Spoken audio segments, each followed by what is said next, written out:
तिवसा तालुक्यातील वन्यजीव प्रेमींनी कडक उन्हाच्या पार्श्वभूमीवर पक्ष्यांसाठी अन्न आणि पिण्याच्या पाण्याची व्यवस्था करून एक स्तुत्य उपक्रम राबवला आहे। उन्हाच्या तीव्रतेमुळे पक्ष्यांना भेडसावणाऱ्या अडचणी लक्षात घेता हा उपक्रम हाती घेण्यात आला आहे।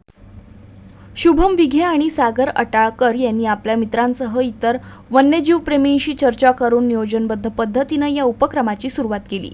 सध्या तिवसा आणि अमरावती तालुक्यातील मोझरी, अनकवाडी, मालधूर, ब्राह्मणवाडा, गोविंदपूर, शिवणगाव आणि काटपूर या गावांमध्ये पक्ष्यांसाठी पाण्याची भांडी तसेच अन्न ठेवण्याची व्यवस्था करण्यात आली आहे। या उपक्रमात समाजसेविका सोनियाताई गुप्ता यांच्यासह साहिल चावके, पवन भिवगडे, भूषण निकोशे, दर्शन खोळे, आकाश भुयार आणि कृणाल खोळे यांचं सहकार्य लाभलं।